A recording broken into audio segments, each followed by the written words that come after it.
Ladies and gentlemen, how are you doing today? Welcome back to THORnews Weird, Wild, Wacky Weather Adventures. I'm your Planetary Defense Commander, Star-Lord New Thor 7, and we are watching what may or may not be a nor'easter developing off the coast of Florida, Georgia, South Carolina, and George Country, North Carolina. And so, this hurricane season, which still goes on for 14 more days, we have had the lucky side of things almost every single time. We being the United States. And so I'm thinking this one's not going to be that bad, though everybody needs to be prepared because this is going to be stormy and swelly. Though, is it nor'easter? Weather Twitter's already arguing about it on Twitter now. Whereas in 2018, 2017, it seemed like we were getting almost the worst case scenario during the hurricane season. But it would look like if we had atmospheric defense, what they do is they separate the convection from the low. And so this will be a fast mover, fast former. Will they have a chance to do that? Probably. So I don't think it's going to be that bad, but if you are along the coast, I would just keep an eye on it till it passes, because that's what we do and how we do it here at THORnews. Hey, it has been wild, weird weather across the board, no matter what happens for the rest of the world. And we can see here on the precipitable water map, which is any type of rain that wants to participate in a storm, that it is starting to wrap up and it is getting going. Can you see that? Starting to form the alien shrimp shape. Who doesn't love alien shrimp? I think the people who don't love alien shrimp are called Episcopalians because they're allergic to it. Oh, I tried to tell a joke. Okay, and I'd like to say hello and thank you to Lynn. You're fantastic. And I love you. And I super appreciate you. Okay, so we're watching our low, and so it's supposed to form, and it's supposed to stay offshore, bringing the majority of our rain to the coast and the Nova Scotia, Canada area. And then you're getting a second front that will be pushing in, kind of connecting with the storm, as it tends to do at times, bringing some snow, some peach fuzz, sleet, and ice. And then you got another system moving to the Pacific Northwest. But it's probably definitely not a good time to go swimming if you're along the East Coast. We got something that has a 20% chance of developing over the next 5 days out in the Atlantic. Sure, yeah, that's anomalous, but we're not that worried about it. Whereas we have been kind of lucky in weather love, Europe has been getting the brunt of the shit stick. Is shit still a bad word? Oh, dang. What is the scientific term for poop? Feces? That sounds funnier than shit. So we're looking at our rain forecast over the next week. And as you can see, the heaviest rain appears in Arizona. That's interesting, right? And then you get some heavy rain up in Washington. You can see that if everything goes as is planned, then most of the heaviest rain from this nor'easter storm, wet, hot thingy, should be kept offshore. All right, now let's please the ladies by looking at the models. Now remember, you can't really depend on the models. They're just good for an idea of what may be coming our way. This is just half a model run, so it's probably only going to take us out about, to my 7-year anniversary on the 23rd. And remember, Mercury is still retrograde, so things are going to be a bit wacky. True that. So we're watching our nor'easter, and notice how the majority of it stays offshore, but then it will bring some rain into New York, Connecticut, Pennsylvania, Rhode Island, and those areas where they talk funny. I'm trying to make jokes, but it's Mercury retrograde. Okay, but it's going to bring its low offshore onto shore up by Nova Scotia and those geographical parts. See that? Technically, it'll be about a Hurricane 1 strength. We will continue to monitor it as it doesn't seem to make landfall until about, Tuesday. And today is Saturday. I hope you're having a great day. And then we've got our next storm coming in, which will bring a lot of rain to the Tennessee Valley area, and some snow to the Great Lakes areas. But it looks like it is going to be rainy season for the Southwest. And guess what, California? You might even be getting some rain in the future. That is up for debate, though. And as always, I recommend, just in case I go crazy or make a mistake or somehow vanish, checking out Cranky Weather Guy's blog. He usually breaks things down almost daily in a short-term, medium-term, and long-term fashion.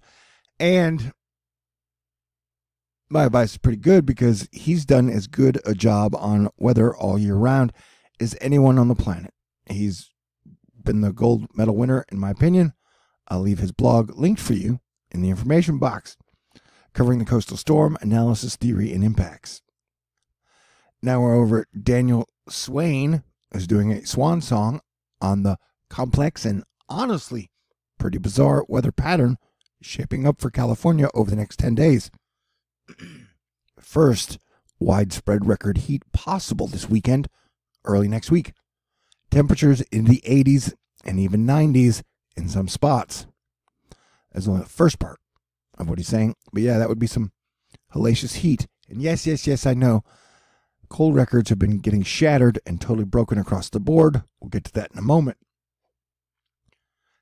Then a slow-moving cutoff low will likely bring some showers and thunderstorms to parts of Southern California, including coast and the eastern slopes of Sierra Nevada.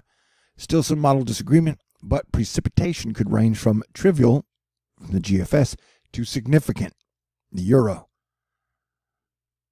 And of course, we will be watching for mudslides due to the fires that have happened this year. Meanwhile, 2/3 of Southern California, or just California, will stay dry despite this system going to the south. Strong pressure gradients on the north side of the low could drive strong northerly winds, possibly leading to another round of extreme fire weather concerns given the record dry vegetation. And, I just want to say again, I don't want to make anybody scared or paranoid, but we will be leading up to the Christmas eclipse, full solar eclipse, which will be changing our weather. And I'm a believer that earthquakes happen around those times. The last time we had a major eclipse was in July, around the 7.1 earthquake that happened in California. We'll definitely be keeping an eye out. They've been having swarms of 3s and sometimes 4 earthquakes in California. And because all the gas giants are on the same side of the sun, it is going to be earthquakey and volcano-y for the next few years. Mark Baden, coldest first half of November in Milwaukee history. I always said that funny. But probably not haha funny, just like you're dipshit funny. Okay, great. Because it's, Earth's like a McDLT. The hot side is hot and the cold side is cold. And that reference is old. Stephen Eckhart showing us an excellent illustration of what I'm talking about. So you got the hot side is hot, cold side is cold, and then the wet side is wet. Remember, Jupiter's huge. Ed Piotrowski letting us know at 5 p.m. North Myrtle Beach just recorded a 43-mile-per-hour wind gust. It's highest in the area so far, and we will be watching as this nor'easter beaster kicks up. James Wilson says, yikes, just so dangerous for the person driving and for your engine. Not a good idea. Flooding this morning in Pooler, Georgia. A viewer sent in this video. Great. The last few seconds of it are black. Here we go. Let's try it again. Boom. Yep. It'd be flooding. And I guess this guy has one of those fancy hydro boats car things that you can just drive through flooded weather. Not a good idea. But, they're saying is turn around, don't drown. He's like, screw that. You're not my mom. You can't tell me what to do. I'm pretty sure I warned you guys the energy was going to be pretty wild and wacky from October 26th leading up to November 20th. And then we should get into Sagittarius season and things should get better for everyone if I'm correct. So be your best hero over the next 4 days. And I'm proud of you. Mike Haggett expect slick travel to start the week for Maine. Saturday evening thoughts. Another early season winter storm to bring a mixed bag of precipitation. Hey, Bangor, Portland, Maine, Midcoast, down east, and the loaf. Man, meatloaf sounds good. Messy start to the week. Ice and sleet to snow. Ice, sleet, and rain to light snow. And then light rain to rain. Sweet, sweet. Henry Margasidia's weather madness. He's still concerned about freezing drizzle breaking out in Virginia and Maryland Sunday morning. And the king of the Twitter, Cranky Weather Guy, it's going to be an odd-looking cyclone cranking up during the next phase of development tomorrow afternoon. The coastal convergent band peaks higher in the morning. Another hybrid system with perhaps a fleeting subtropical core attempt. Ooh. And I'd just like to mention again that I have my 7-year anniversary of me doing THORnews, where I've made 2,700 videos plus, which is 1+1 videos a day for 7 straight years, bringing you guys the truth without any political agenda bullshit, other than we all have to work together as one Earth family. And so I would really appreciate it if you guys would send me a letter of appreciation, kicking me off to a good start for year 8. T. Lewison, 5430 Birdwood Road, number 416, Houston, Texas, 77096. And if you want to, I guess, feel lucky, you could take a shot at my PayPal. You guys are great, and I appreciate being appreciated. The crankster can envision the small circulation cutting off within the larger one in time. It has that convective look, the warm seclusion drawn into the core. Ooh, it's so pretty. Not really. But we can see it wrapping quite well off the coast. Because you see, back in the day before I was Cool J, I was hanging on the corner playing games people play, sitting on a garbage can, rhyming to my man, talking about big money and master plans. I was told the brothers if I got a contract, I'd be back against all odds. Introducing rapper one from Farmers Boulevard. Eat LL Cool J cookies. Wrapping in likely cuts off a warmer core. See what it does tomorrow. Probably not enough time to take proper leap, but it may be interesting for a spell. That's what she said. Dada Boo, the Florida Wave Master. Massive swell forecast to develop for North Atlantic behind rapidly intensifying hurricane force low. Latest NOAA 48-hour wind wave forecast image of meters. 17 meters, excess 55 feet in the middle of this thing.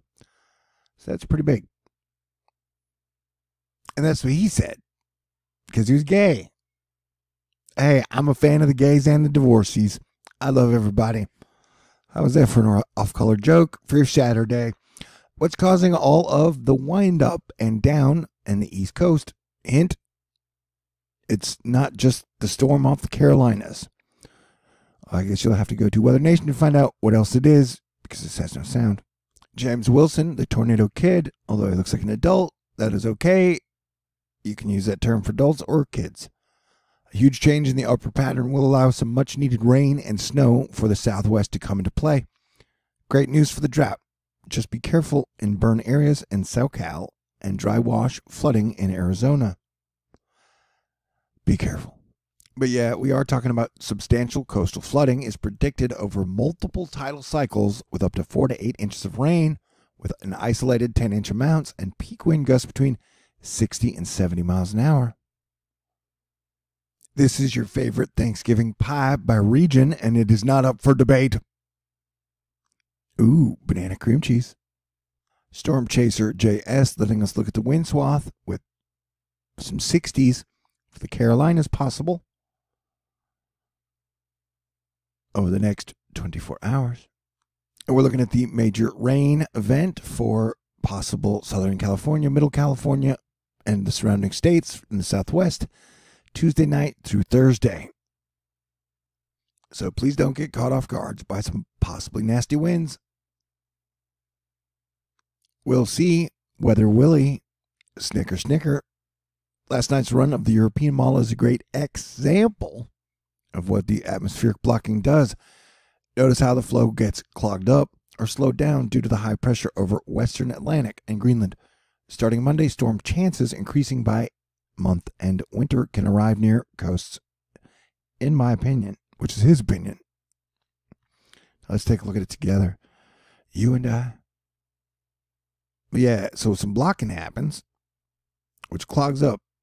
You know, it's like eating a lot of cheese. Wait, was that recording? Oh, man, I made a mistake. Do I have to repeat the joke again so it might be on here twice? I guess so.